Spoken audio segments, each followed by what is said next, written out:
Welcome to the Appetite for Discussion show with your host, Brendan Crouch. Hey, thanks everybody. Thanks for tuning in again.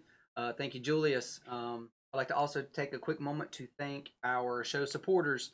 If you guys haven't checked them out yet on Facebook, States Vegas Clothing, check them out. They support me and give me apparel for every show. Thanks, Kevin and Bo. We appreciate that. Also, thank you to Hunk of Junk Calling. If you guys need any junk called, give them a call, 704-557-6778. Tonight's show, I'm pretty excited about. A good friend of mine that I've known for over 20 years. Yeah. Over 20 years. Over right? 20 years, yeah, bud. Andrew Moose, also known as Moose and Friends and Friends and Friends and Friends. And all the friends and friends. That's right. Hey, buddy, thanks for coming on, man. Buddy, thanks for the invite. Appreciate it. Yeah, man. You were here recently playing a couple shows, right? Yeah.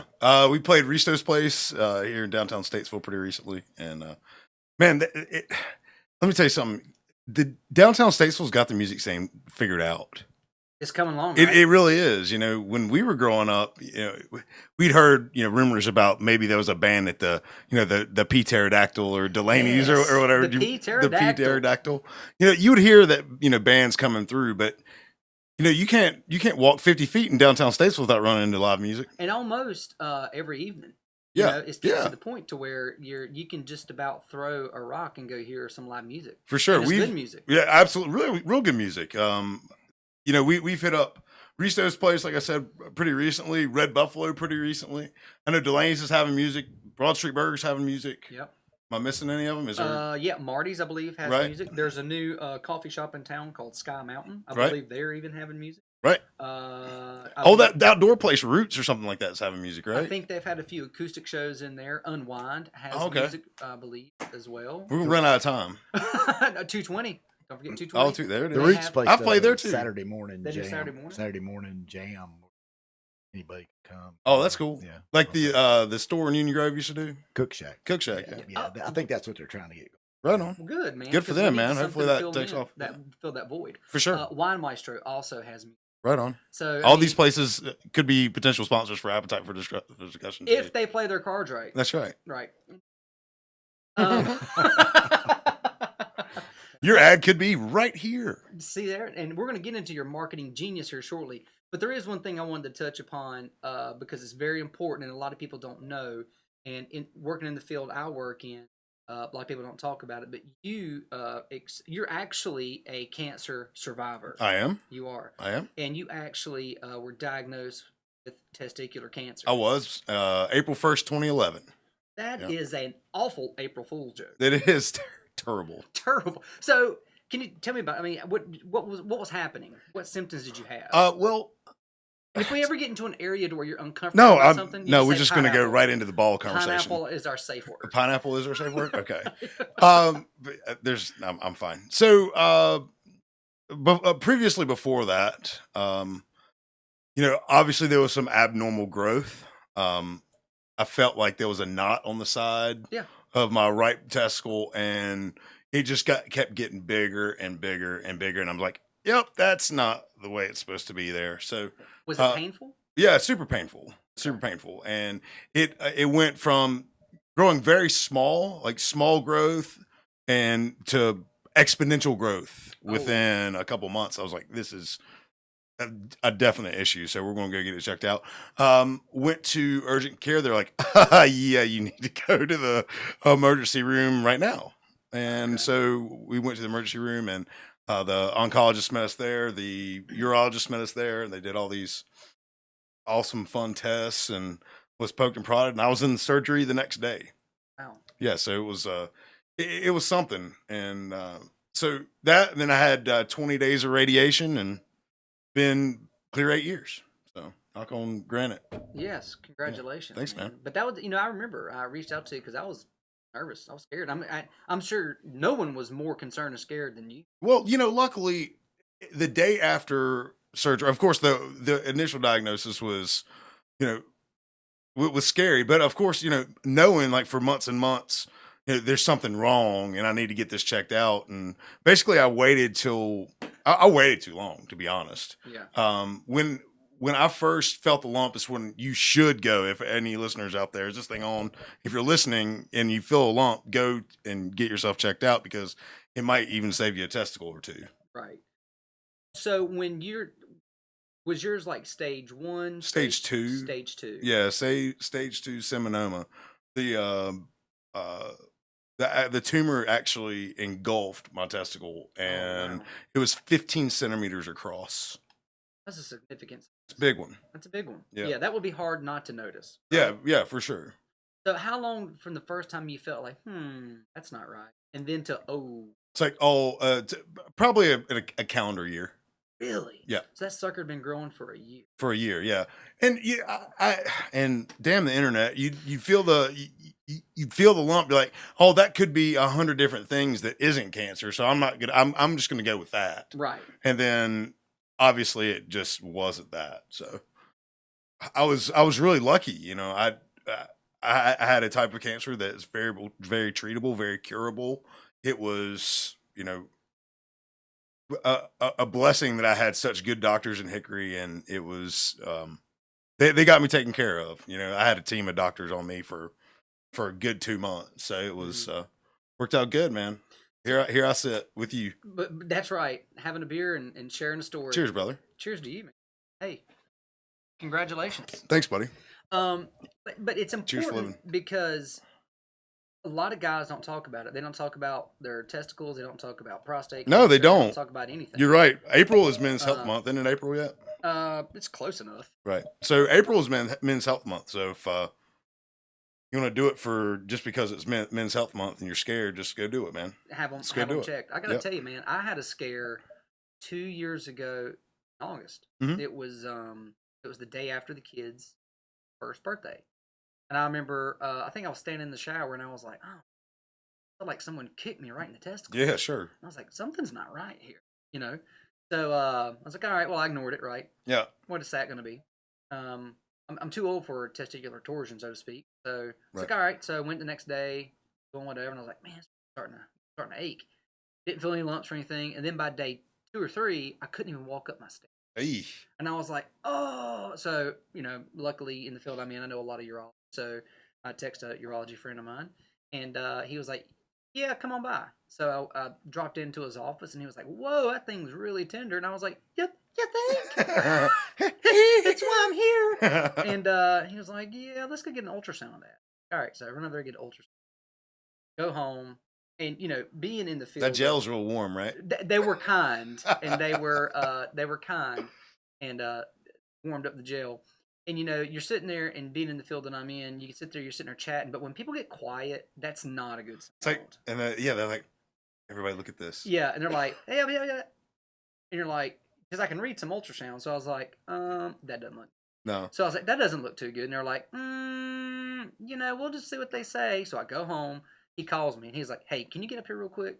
And I was like, yeah, what is it? And he was like, okay, I think you're fine, but, you know, it looks like you have a shadow, like your testicles looks like something's. Okay. So we need to come up here and draw some tumor markers. Make sure. Well, this is on a Friday. Yeah, it's like Labor Day weekend. And I was like, dude, I cannot go the weekend without knowing. You know? Sure. So when you get these labs in the morning, let me know. He's all right. So they were normal, but I had to have 3 follow-up ultrasounds on that testicle. Yeah. And eventually it was, I put me on antibiotic and you try to do whatever, but it started to gradually dissipate. Huh. Thank God. And so what was just a funk or something? So what he chalked it up to was daycare. The kids brought home some sort of funky virus that got my lymphatic Them chain booger hand and doo-doo kids settled in my nut. So, God. but if this would have been back in the 1970s, they would have, or hell, maybe 1980, they'd have taken my testicle out just to be on the safe side. Just to be on the safe side, yeah. Right. So not only is daycare a second mortgage and killing me, but it also damn near cost me a ball. Hey, well. But luckily, what are you gonna do? What are you gonna do? I guess, you know, go broke and lose a testicle. Yeah. You know, that's God, wash your hands, kids. Yeah, God, mighty. I mean, everybody wash your hands. Yeah. You know, so but yeah, it was scary because I was concerned. You know, anybody says let's go get tumor markers, we need to watch that. You know. Yeah, it's the real deal. I didn't have time to be scared. You know, whenever I had that first ultrasound,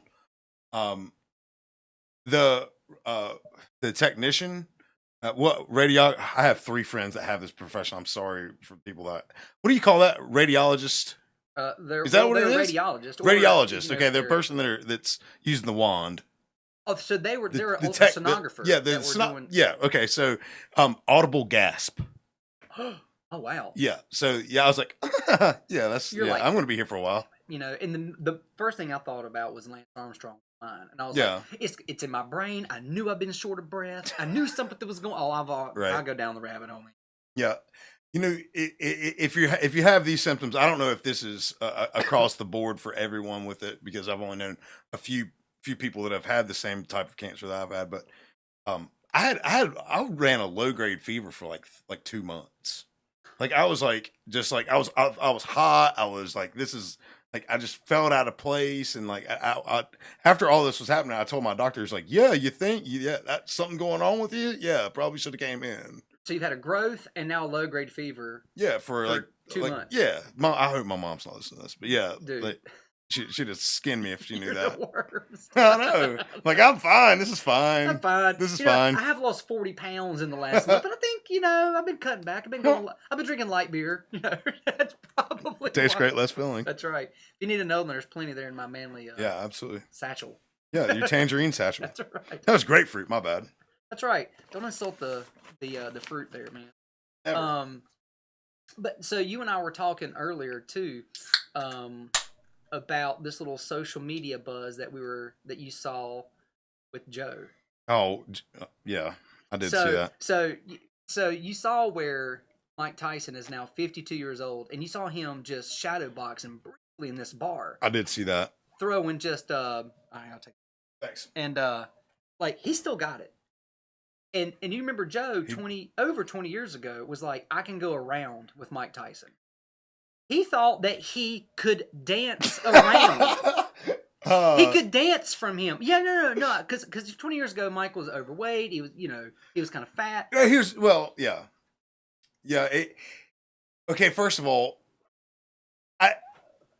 I'm not sure if it was an entire round or if it was just one punch. Was it one punch? Well, we get to the one punch. So Okay. he's adjusted. No, he thought because he was fat and out of shape and not boxing. Oh, Joe thought he could out cardio Mike he Tyson. could work the ring. So he thought he could just dance and die. If he This could train kid Dynamite we're talking about. Yeah, Right. if he could train for his neck for 1 month, he thought that he could. I remember this conversation. He is a trained assassin. Okay, he is trained. There have been 55 men who thought, "Yeah, I can last," and he killed them. Like he's made grown men cry. How many people do you think he's murdered that we don't know about? Solid 2. 2 at least. He's At got least. 2. He's got 2. Right. But I try to tell Joe, like, you're going to die. You will die. And then he changed his motto to, well, I can at least take a punch from him. No, you can't. No, you can't.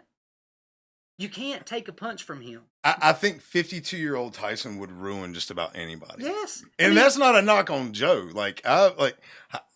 Joe is 6'4", 200 something with a little bit of a beer gut who plays golf. Right. You're still not. I mean, it doesn't matter. I mean, it doesn't matter if you're the most in shape guy in the world. If you catch one of those kidney punches that Tyson was throwing around, like he's going to rupture your internal organs. Yeah, he's gonna give you kidney cancer And just by hitting you right there.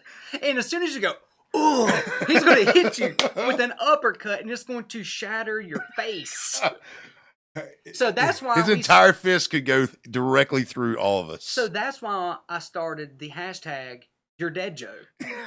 So in honor of that, I want to give you the first ever hashtag You're Dead Joe koozie. Thank you. I will wear every beer I drink from here for eternity. Will have this on there. I want you and everyone listening to start, because what I want, really and truly, I just want Mike Tyson to retweet You're Dead Joe. I like that. That's a.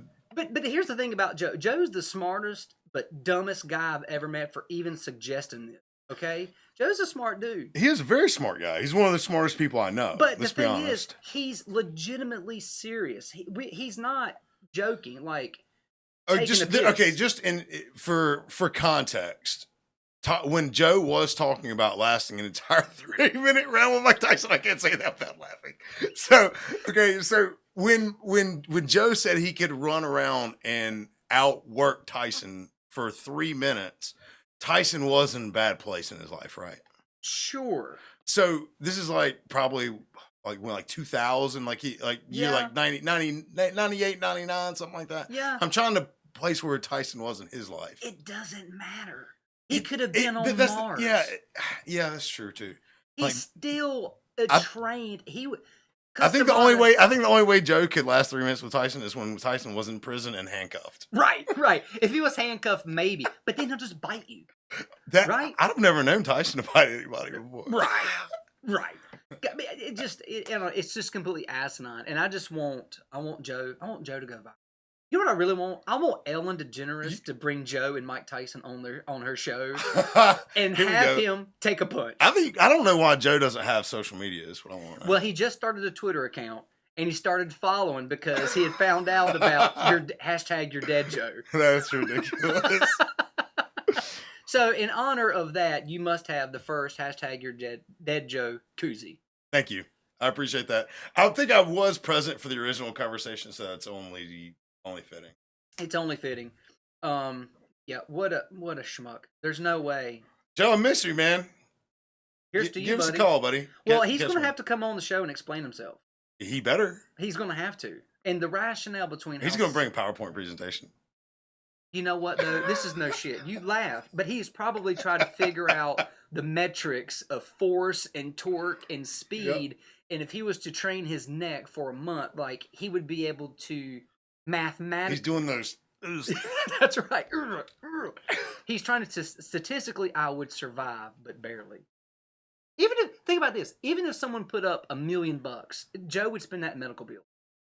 Yeah, okay, so it's the cost benefit analysis, right? So can I last round with Tyson? Yeah. Last 3 minutes with Tyson. No. Does the purse that I receive for lasting 3 minutes with Tyson outweigh the amount of medical bills that I'm going to have to spend in the long run? I think that answer is absolutely a resounding no. Right. Because if you lived, you would be, quadriplegic. Yeah. I would be quadriplegic. I think Mike Tyson would knock my head completely off my shoulders. Spinning around. If anybody hasn't seen that video on YouTube, look it up. Yeah, put it in the comments. It'll be in the comments. It is. I mean, the guy told, was it Lennox Lewis that he was going to eat his children? He did. He did. Didn't he? Yeah. He made it. That's the two murders we're talking about. He ate one, for sure. R.I.P. Hashtag never forget right. it. But Joe's like, yeah, I could take a punch from that. Yeah, hey, no problem. That guy, boom, no problem. No, you're going to die. Hashtag you're dead, Joe. Hashtag your dad, Joe. So yeah, I'm gonna have fun with this.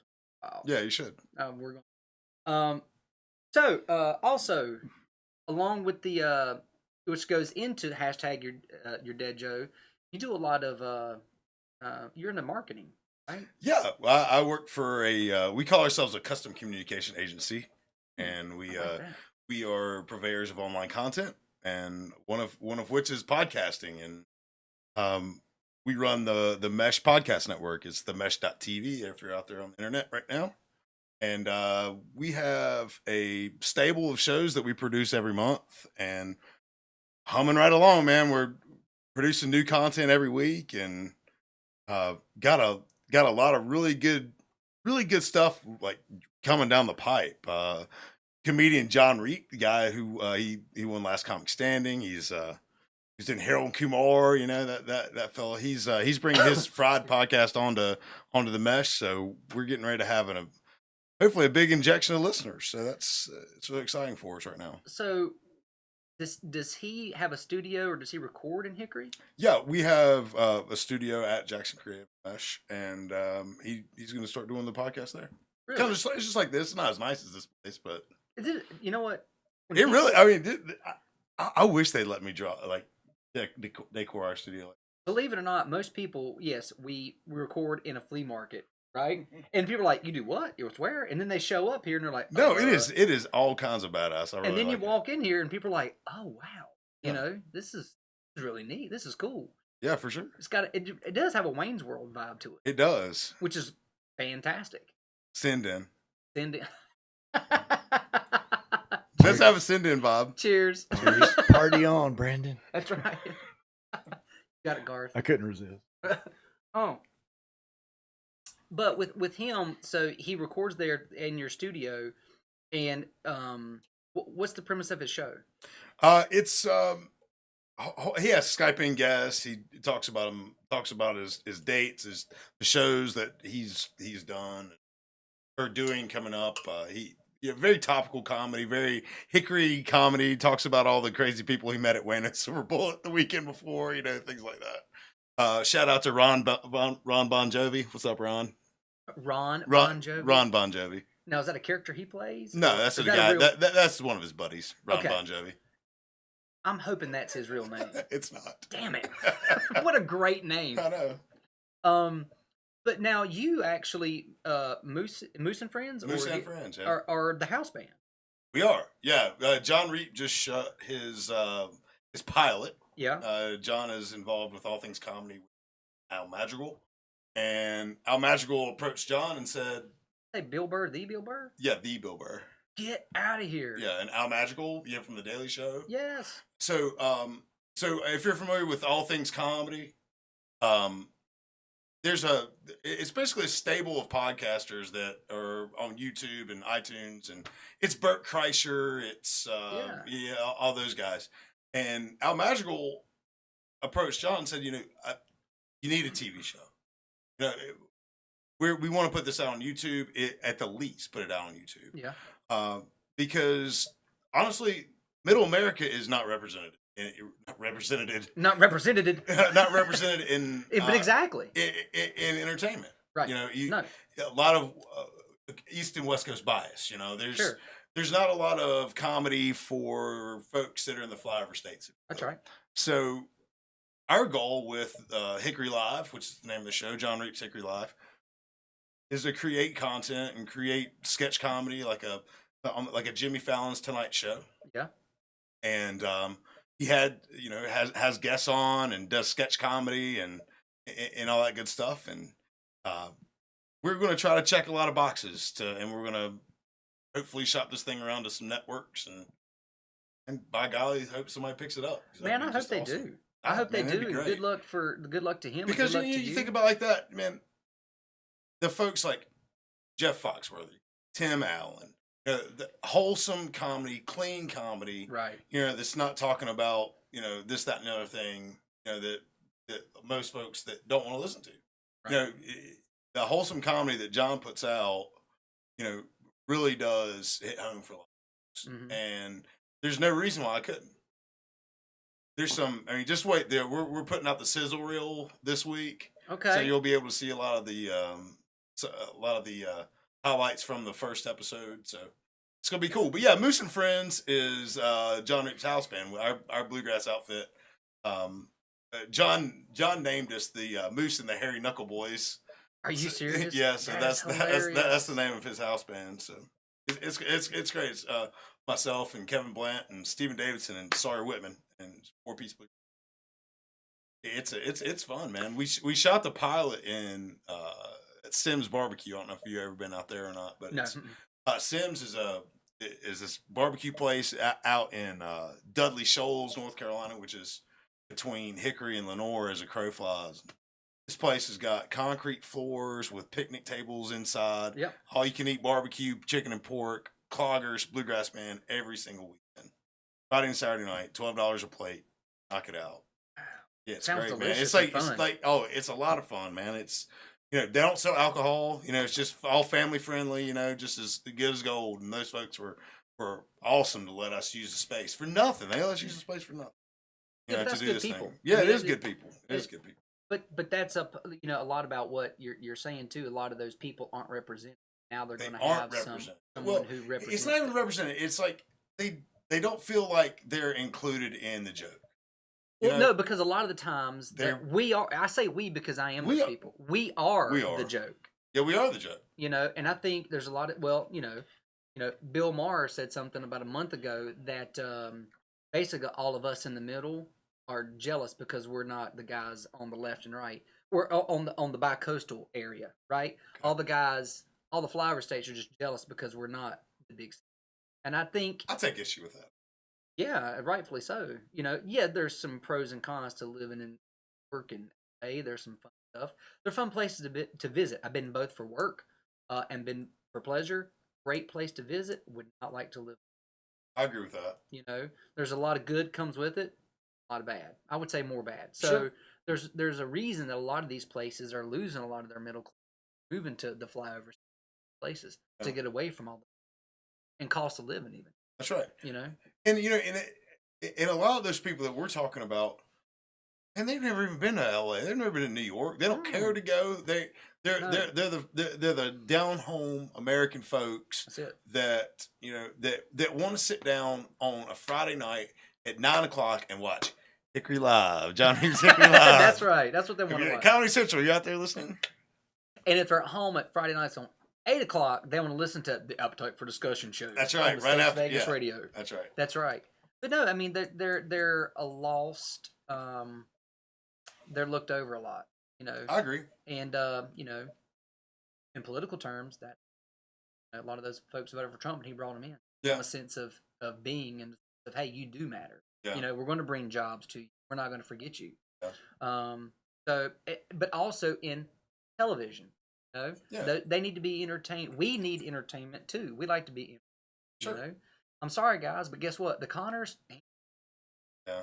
You know It what I'm ain't- saying? And that's the thing. Like Roseanne, it's funny. Like It's funny. It's funny. Like she's a dingbat, but like is she like? But the content's funny, and I think that's a large problem with our society right now is that we can't separate the characters on TV from the characters in real life. Yeah. You know, and yeah, Roseanne said some awful shit, but like, do we need to cancel her show over it? No. That's the thing. Like, I just don't know where the line's drawn. Well, you know, that's a good question, but she tweeted something, and I don't even remember. She could be saying some awful stuff, and I don't even remember. I mean, I don't even remember. She took something. I think it was taken out of context. She basically made a jab at Valerie Jarrett and made a correlation to Planet of the Apes. But you can't do that. but she is Jewish. Roseanne is Yeah. Jewish, and what she was saying about Valerie Jarrett was something about, if I'm not mistaken, was a line from the movie. So it wasn't just like taking her physical Right. appearance, and it was just blown out of proportion. Right. And there wasn't no chance to apologize or explain. I mean, it was sponsorship done. Yeah. We'll see you. And a lot of people truly feel because it was There's a of lot of- her there's a- outward support, though. Yeah, of there's a lot of President those Trump. trigger points that are just like no-nos, and that's one of them. Unfortunately, and I like it's just because of advertisers and all that stuff. Like the second that people say things like that, you know, there's freedom of speech, so there's not freedom from consequence, unfortunately. And you know, and that's the thing. They have their right to fire her over that. I get that. That's private business. They can do whatever they want to do. America and all that. But honestly, like I think we're just so daggum sensitive about We're so everything. sensitive. About everything. I mean, I'm a sensitive dude. I mean, I'm an empath by nature, but honestly, like just it's all right. Like people can't. It feels like people can't make a joke anymore Well, you just to can't. make a joke. Like God forbid, Roseanne Barr is a comedian. Well, Valerie Jarrett, like, yeah, she probably shouldn't have stepped over that line, but still, you have to, like, she's a comedian. Like, she's trying to make a joke. sure. But I think it depends, too, on what your certain comedy, like, there's certain things that are, look, hey, you can make fun and tell a joke all day about white folks. Yeah. All day long. You're never going to get fired. You're never going to lose. You know, for God's sakes, look at Kevin Hart. They went Yeah. back, 10 years off a tweet he said about gays or homosexuals or Yeah. whatnot. And the guy didn't get to host the Oscars. I mean, big deal, right? But still, I mean, it was a knock on him, and I'm sure, you know, he's going to have to come back a little bit. I doubt it's going to hurt him monetarily. He didn't lose a show over it. Right. You know, he just lost Oscars. Yeah. But who was it? Jerry Seinfeld? I want to say Chris Rock. Oh, don't and- go back and watch Seinfeld episodes. Oh, you can. That's I was reading something about that. Like if people would go back and just look 20 years ago, the stuff that was on TV, you know, there's a lot of stuff that wouldn't fly today. God, You know, so when did the new line get drawn? That's that's what a I good want. question. You know, like, and those are the things I sit and wonder about. Like why do we have this outrage? Nothing. Yeah. Just because we get a little hurt over something somebody's. And it's the same. And it's the same way people argue on social media. It's this, that, and the other thing. There's no reason to get this upset. Someone said something Yeah. inappropriate. Yeah. Big friggin' deal. Move on. I think a lot of people, when they get upset with other folks, it's because a lot of other things tied into their conceived notion. But don't you think? So, like, just for instance, just like the Roseanne Barr thing. Okay? Mhm. Let's be like, everybody's pissed at Trump. I'm pissed at Trump. Everybody's pissed at Trump. Whenever somebody who is perceived to be a Trump supporter says something, it's automatic, like, sick the dogs on. Absolutely, without a doubt. And it's kind of like just like people just pump the brake. Yeah. So that's a good question. Why do people hate Trump? How long is this podcast? As long as we need it to be. Top Top 3 reasons. Top Top 3 reasons Andrew Moose hates Trump. All right. The way that he's affected the standing in the United States standing. Just Steve Notion. Okay. He didn't win the popular vote. Going all day about what college, but he didn't win the popular vote. And that I think I don't know what the last count was, but I think the fact checkers has clocked him in at like 6,000 lies since he's been in office. So something like that. Sure. So, but I will say just to your point about Sure. the 6,000 lies, the fact checkers. He made the point in his last inaugural speech that 33% of it was a 33% of something or another, and the fact checker said it was a lie because it was 31%. So when you start getting into those details, yeah, okay, he lied. Right. So they're calling now 2% a lie. Right. Okay. So was he wrong? Did he fabricate? Yes. Okay, but was it a lie really? But Snoops and Facts Check says it was semi-true. Semi-true. Semi-true. Is that a lie? Semi-true? Is semi-true a lie? Semi-true. It's fucking a third. I mean, come on, it's semantics. It is semantics. But now in retrospect, you say his standing, the Standing for America across the world. The opposite side of that was other people thought the last 8 years America looked weak to the world. Remember, they called it the apology tour for the first year. Apology tour. Yeah, you don't remember that? It was going around apologizing for all the bad shit we've ever done. Remember that. I just haven't heard that in a while. It's right. Well, it had to go away. I'm sorry. No, it's okay. I'm on my apology tour. I know, but what are we like today? For the first time in 60 years, America is the world exporter in oil. Okay. Like, isn't that a good thing? Depends on who you ask. The economy. I think if you ask Russia, are they happy about it? They're probably not happy. That's their number one growers. Say that again. If you ask Russia, if they're happy about us. Oh no! Of course they're not. No, the more money we're taking out of their pockets, the less happy they're going to be. Sure. Do you believe in? Okay, let me ask you this. Yeah. We're going to flip this on. Do you believe in man-made climate? I believe that. Do you believe the science behind climate? Going to get good. Yeah, So So do I believe in climate change? Yeah, I believe climate change is real, and do I believe that we as humans have contributed to climate change? Yeah. Yeah, sure. Okay. So that being said, do you think with the amount of money that we have as a nation, do you think with the amount of intelligence and smart people, way smarter than this conversation will ever get, like, we should start making concessions and say, and it doesn't matter if you believe in the science or don't believe in it. Okay. Hey, this is my point. What if you don't believe in the science? What if you're wrong? Fair. So shouldn't we, as a country, and as for the future of our country and the future of the planet, try to move away from those things? And I know it's going to be hard. I mean, nobody's saying it wasn't hard. Flying a rocket ship to the moon wasn't easy. But I think we have. I think we are making those things. I think we are making those changes. But I think I don't think it's our 100% responsibility as the world's third largest polluter to make those changes and to make Did you make drastic. that up? Is that semi-true? No, that's actual true. Okay. Number one's China. Number two is India. Okay. So with the Paris Climate Accord change, it was worked into the bill, I believe, that between now and 2030, China and India had to do nothing. Okay. Okay.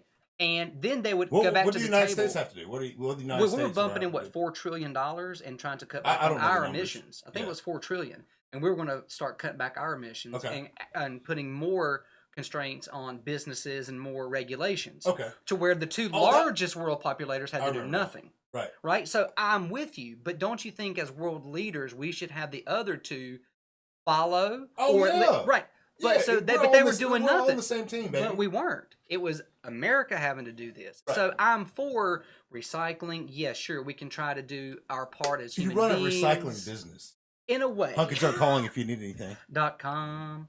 But the point of that is I agree with him when he says, why should we be footing the bill when these other two folks are doing nothing? No, I understand that. And I agree with that. So- I absolutely agree with your point. I think we should be leaders in the world and saying, hey, these things should happen. What? You got another minute? Yeah, we got two more. So, whenever, thank you. Yep. So whenever we say, cheers. Cheers. So, yeah, it's not right that China and India do nothing. I mean, I completely agree with that.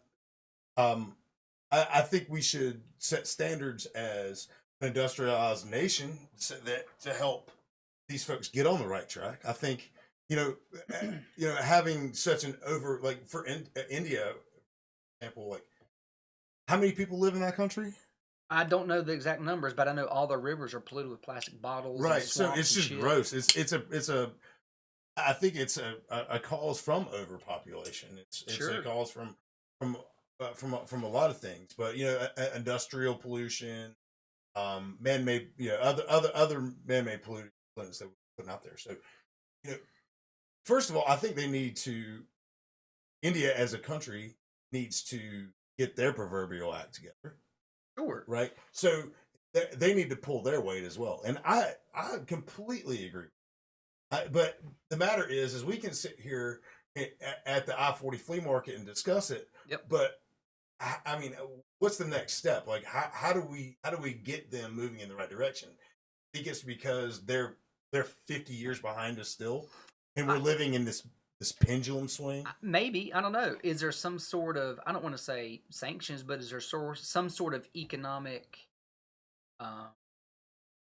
incentive that we could give them, or everyone on the Paris Climate Accord thing that we pulled out of could incentivize the two largest polluters in the world to actually do something. Right. Look, I'm all for us doing something. I'm all for the planet. Right. I want my kids to have a great planet. I want all of us to have, drinking water. I mean, Flint, Michigan is in a drinking water crisis, right? Yeah. We don't talk about that. Instead, we want to talk about India. why We've been talking about friggin' India. Yeah. But we have a real issue here in America with clean drinking water. Yeah. But guess what? We want to talk about other crap because it's a diversion, right? It also helps divide us, which I think is another thing that the media really wants to, is they want to divide people.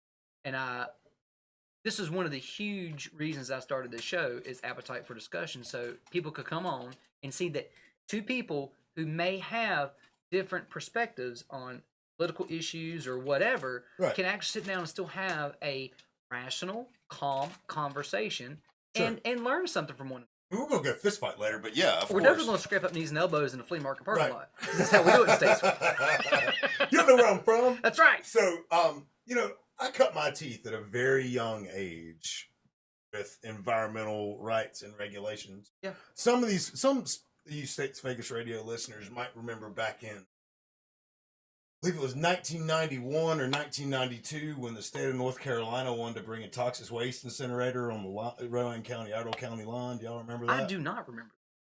Okay, so shout out to David Moose, my dad. Dad and a bunch of other folks. Isaac Overcash's dad, Mike, rest of his soul. He was in this. Gary Duncan was real big into this.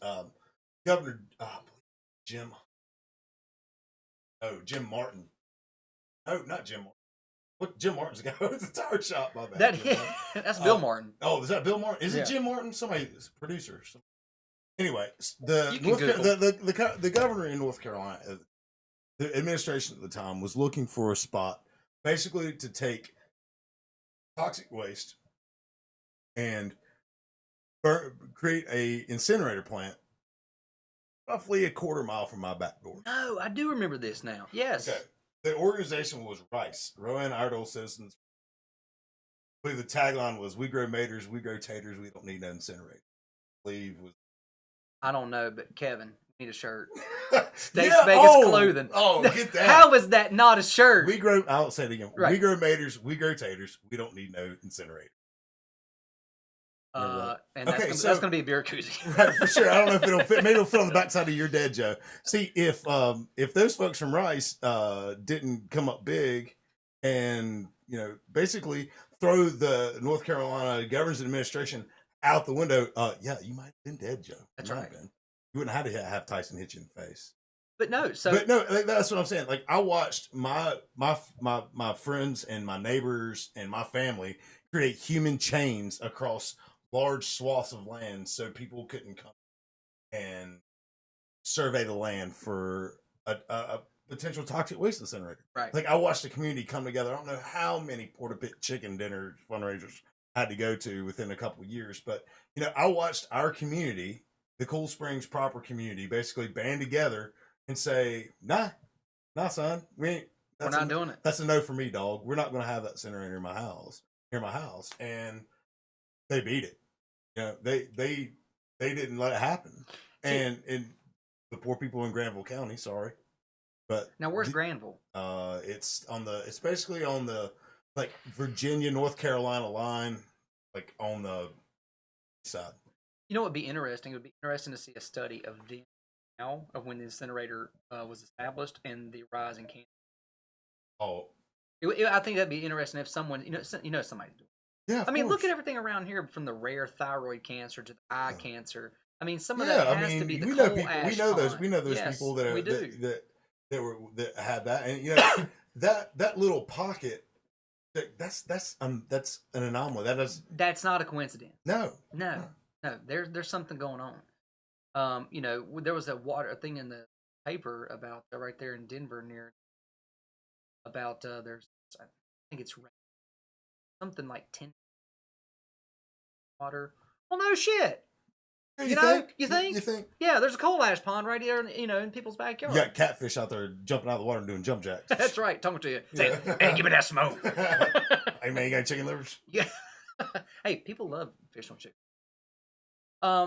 But no, but it's good to see a community and a movement come together when you see something bad, Right. right? Oh, But- absolutely. And it's enforce inherent it. as a human being to protect your hood. But- And here's the thing: like, no matter where you stand on these divisive issues, Right.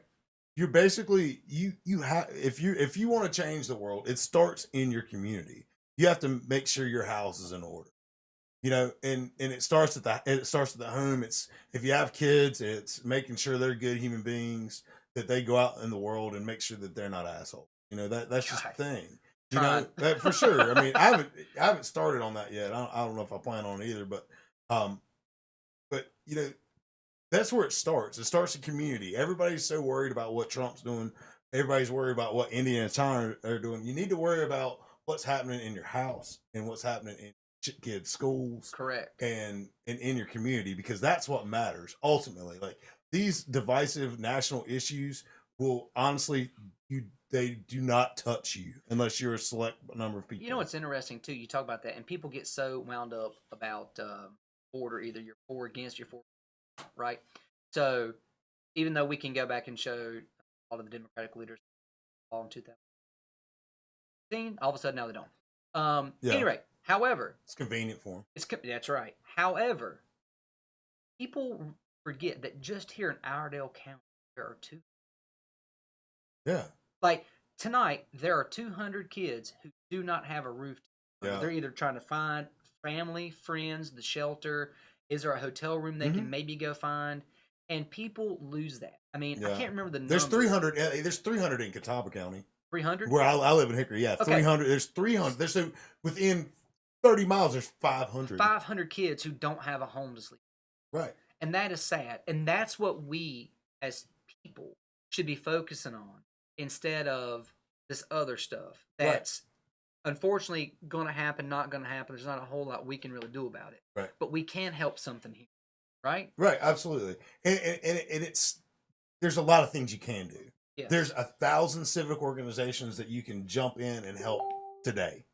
You know, it will. That there's there's plenty of ways that you can go and help folks that are way less fortunate than you, and that you can make an impact right now. Yeah. And I think people don't understand it, they forget it, or we just get lost, right? We see the news, and we see all our Facebook feeds. It's and we what's in get our lost. face all the time. It's constant. Yeah. And you're a guy in that world. I mean, you make a living off of that. Yeah. Good, bad, and the ugly. Yeah, you know? for sure. And what people do and what you're doing is really shaping I say you, but what the industry's doing. How about the market, social media Right. industry? Podcasting, man. Podcasting is shaping. And what's nice about I mean, look, I have no journal. I'm a nurse. I have no journalistic media background, you Right. know. I don't know what I'm doing. I don't know if I'm doing a good job. But the point is you know, there still needs to be what I'm upset about and what bothers me is that when I travel and I look in restaurants and in the airports, I don't see people talking on phones. Families not chatting. I see friends because of the political election and families because of the election won't even come to each other's house for Thanksgiving and Christmas because of who they are. Yeah. And I just think that is absolutely arbitrary and wrong in so many ways. Yeah, of course. It's like you can't sit there.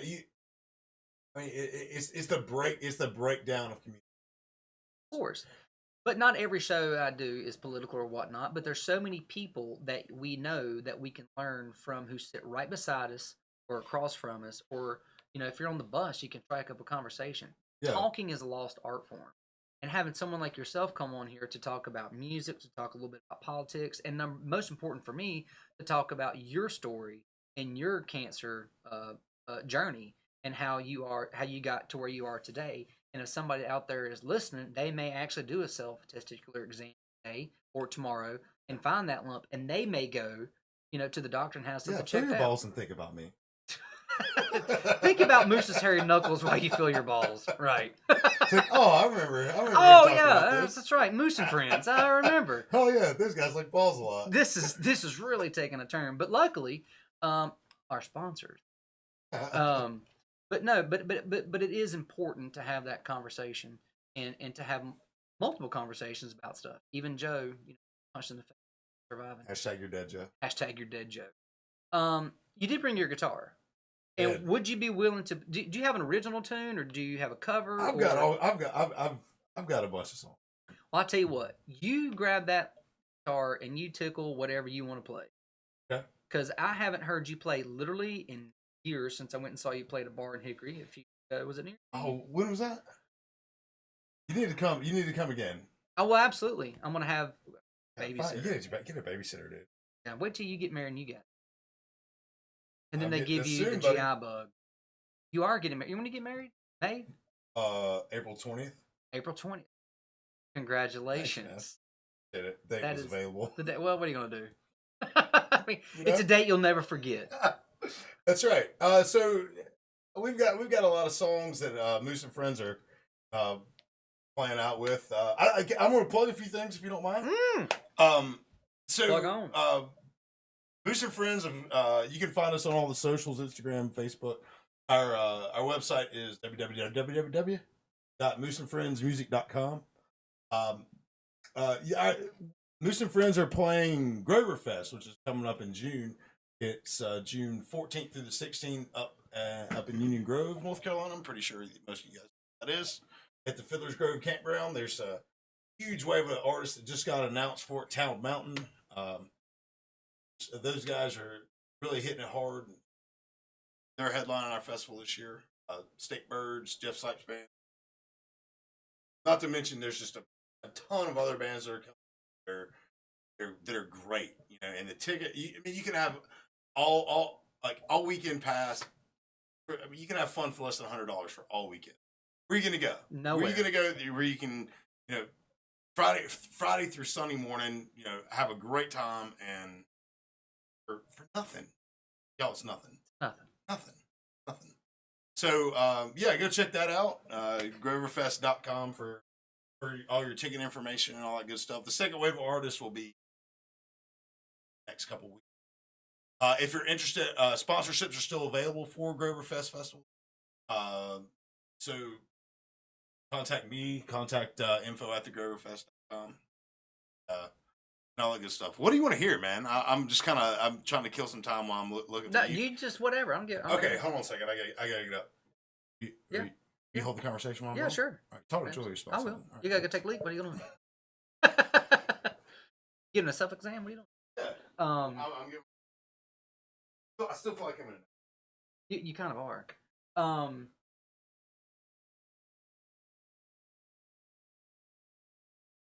Julius, have you ever been to Groverfest? Michael. No, I haven't actually. I haven't either. The 2 times I wanted to go, it was raining, and I was not committed. Don't say things like that. I wasn't committed No enough to go in rain. the rain. No, they have but a I lot of good should. talent. I saw our friend Danny J's gonna be. Really? She's, Danny You're J's been on the flying show, up there? right? yeah, she's on. She got on the bill. Who's that? Danny J. Danny Kerr? Is that Yeah, Danny Kerr. She calls Oh, herself cool. Danny J. Because she's been Oh, on the right show on. here, right? Yeah, she's been Danny in J's here. been on here, right? Yeah. Oh, right on. She's a friend of States Vegas. Oh, right on. Cool. Well, I'm looking forward to seeing her at Groverfest. That'll be fun. Moose and Friends did the Saturday morning wake up rage set last Groverfest.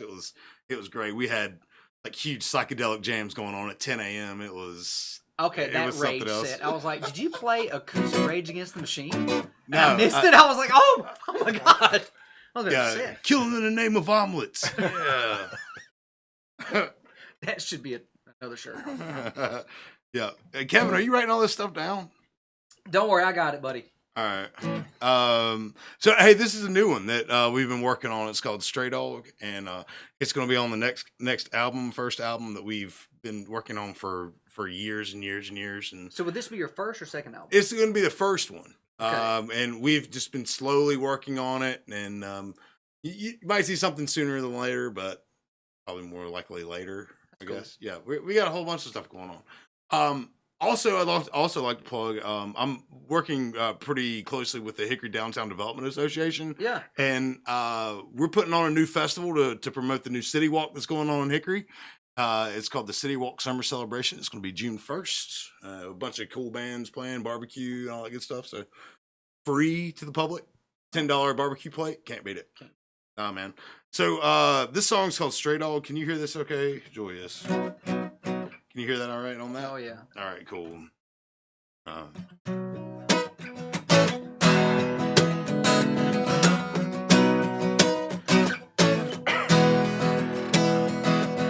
Well, straight off backing upside the hill. Said, baby, I miss you even still. Well, straight off backing down side the street.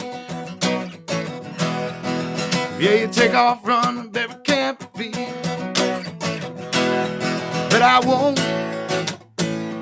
No, I won't. No, I won't. Yeah, no, I won't. Baby, I won't. Yeah, I won't. But I won't. I won't take you back. Oh, no, I won't. I'll take you back. I won't take you back. 'Cause you take everything but the kitchen sink. Baby, your dead cold hearted don't mean a thing. 'Cause you came what you came to do. Yeah, 'cause the stray dog do what the stray dog do. Baby, I won't. Yes, I won't. I won't. Baby, I won't. Maybe I won't. I won't. But I won't. I won't take you back. Yeah, no, I won't. I straight up take you back. Well, straight off street with a crazy woman roll. Straight off street, I'm here all alone. Up on straight off street with a all alone. Up on straight off street with a crazy woman roll. Yeah, 'cause I won't.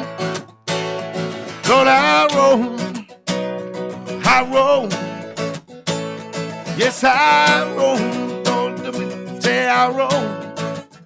Yeah, and I roll. Up on straight off street. With a crazy women roll.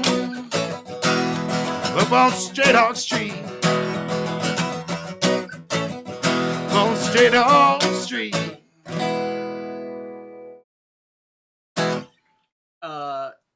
There's going to be a lot of beer drank to that song. I'm just going to let you know. Oh, thanks, man. I appreciate it. That's one of those, man. I've never heard that song before, but that's one of those where I sit there, listen to it, I feel the groove, and you can't not listen to something like that and have a beer in your hand. Cheers, brother. Appreciate that. Straight Dog Street, man. I'm looking forward to it. Yeah. Do you guys have an album name yet? You're still working on it. Maybe Straight Dog Street. It could be. I like it. Thanks, man. So now, did you write that song? I did, yeah. So you wrote the chords, lyrics, everything? Everything, yeah. God, what's it like to write a song?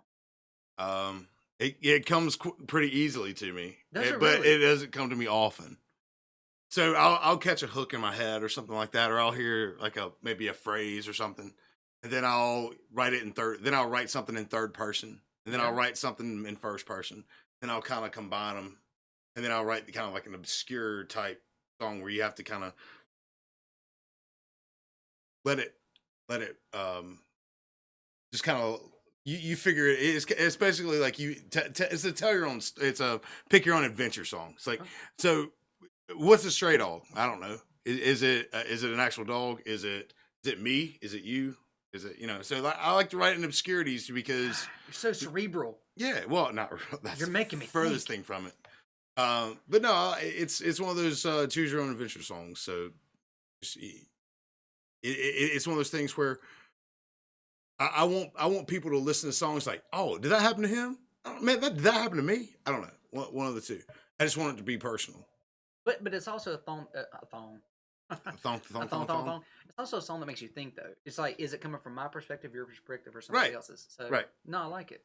It's Thanks, very man. good. Thanks, appreciate you. Do you remember one of the first songs I ever learned to play? Actually, not the entire song. All I learned the fifth part was "Sweet Melissa." You taught me in your basement. Oh. Really? Yeah. I remember playing tunes in your basement a lot, too. Yes. Well, I never progressed. You did. So that's the part that I got, and then the slide from 2 to 4, slide from 2 to 4, and you did all the fancy shit, right? One of the things I always thought was not fair was you and your brother. It's not fair that two brothers have that much soccer and music talent. Like, you can't have both. It's not fair. He got all the soccer talent. I got the leftover soccer talent. But you were still a talented soccer player. Yeah. Let's not sell yourself too short. But I played it. I played LR, I guess. Yeah, but and he plays the guitar well too. Yeah, he's a great guitar player for sure. Right. So I just think y'all need to redistribute the wealth. Well, we got it. Honestly, we got browbeat with music from an early age, and Mom taught music out of the house. I didn't know that. Yeah, she taught piano and voice out of the house. Oh. So and one of my biggest regrets in life is not learning how to play piano from my mom. So you had an built-in teacher. I had all the resources available to me in the world, and just didn't because I didn't want the woman telling me that I had to eat my vegetables. Yeah, no, teach me how to do this fun stuff, and plus I wanted to play the guitar and this. Right. What I wasn't told is that 20 to 25 years down the line, that hey, you know what, piano players are a commodity. And you could plug in a lot of holes and have guitar players and singers are a dime a dozen. Good piano players and keyboard players are really hard to find. Playing the piano helps with the guitar, I think, because either Tom Morello or Saul Hudson also played piano. Right, I think it was Tom Morello. Right, it's a lot of the same. It's the same motor cortex, man. It's the same. Hand-eye coordination. It's a lot of the same scales. Like you're playing, basically you're playing bass notes with your, with your left hand, and it's kind of, like making notes on the guitar, and and your right hand on the piano is playing more of the the higher octave notes, and same thing, with the strings on the guitar, and it's a lot of the same motions. You're using both hands to create sounds. Eddie Van and- Halen was a Eddie Yeah. Van Halen, he was. yeah, his mom. teacher. Right on. Yeah. See, If I'd have learned how to play the piano, I'd have been like. Did Eddie you ever Van heard Halen. the jump right? yeah. See Van Halen. I'll be. I was just listening to a David Lee Roth podcast. He was on Joe Rogan. That's Yeah. really interesting. Yeah, Van Halen, I not watched Van it, Hagar. Not yeah. Van Hagar. Yeah. Saying he was actually very complimentary. Was it really? He was, yeah. So how did you land the John Reed gig? I know a John Reed. It's John Abe Reed? Reed's daddy. Oh, okay. actually. Avery. Abe Reed and Spike Spike Drivers? Drivers. Uh-huh. Yeah, I like Abe a lot. He's a good dude. He's a talented dude. Like really, Insanely just talented.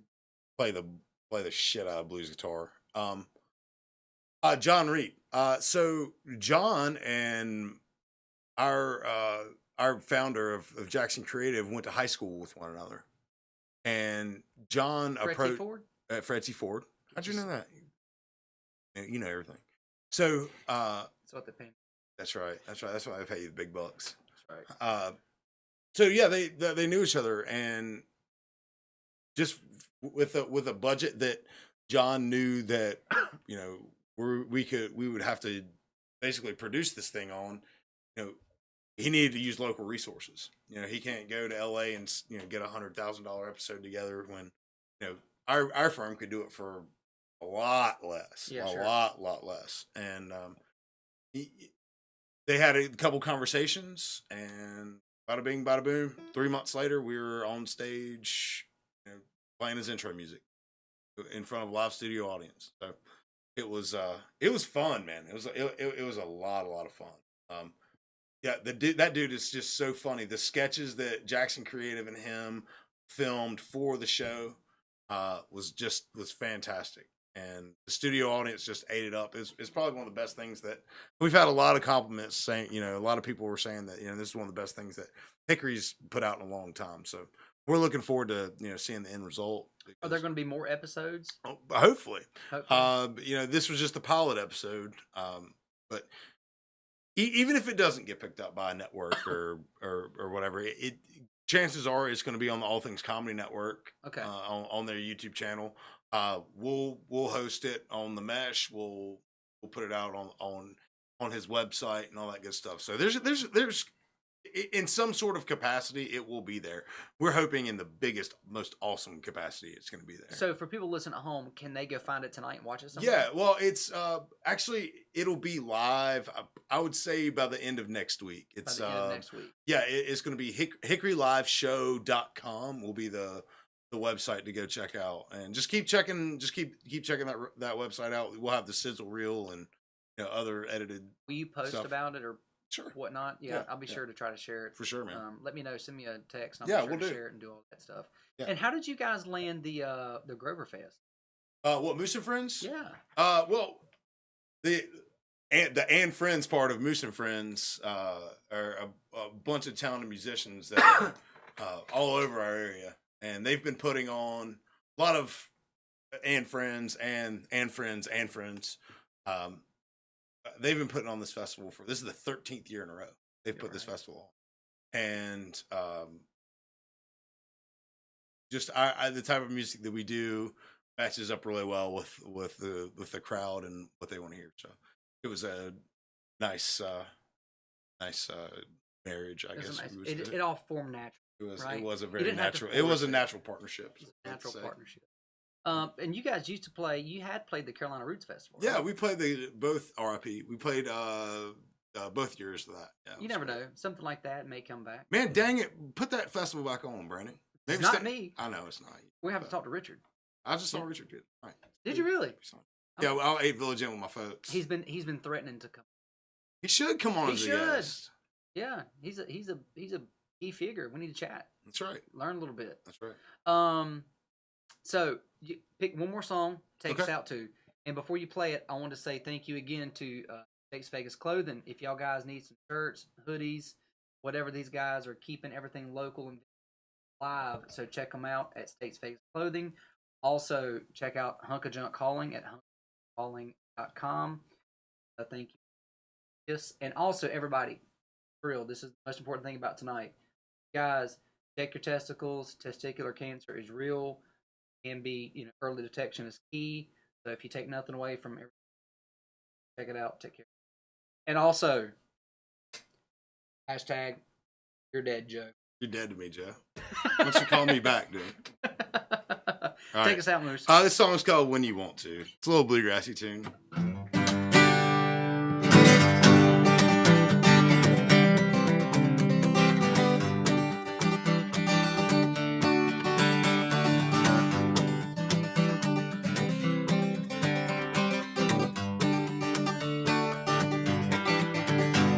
Well, you came home last night, 2 in the morning. I got home, work late, 10 after 6. Said, hey, baby, won't you button your lip? Cause I'm sick and tired of all your shit. When you come home, when you want to. Cause you stay out drinking half the night with your sometime friends that tell you're always right. Baby, I wish you'd come home soon, cause you're making me look like some kind of fool. When you come home, when you want to. Cause you come home, when you want to. Said you come home, said baby, when you want to.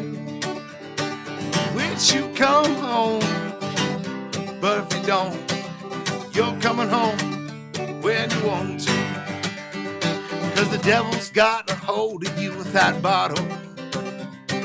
I'm headed west, full throttle. Said, baby, I wish you'd just give it up with a wishful thinking. When my door slammed shut, I'm coming home when I want to.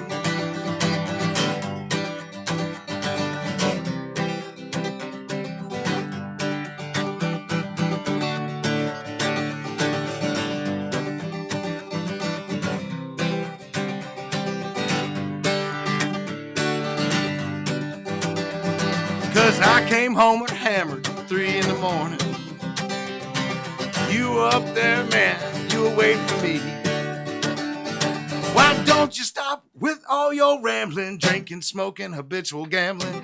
I'm coming home when I want to. Cause baby, when I want to.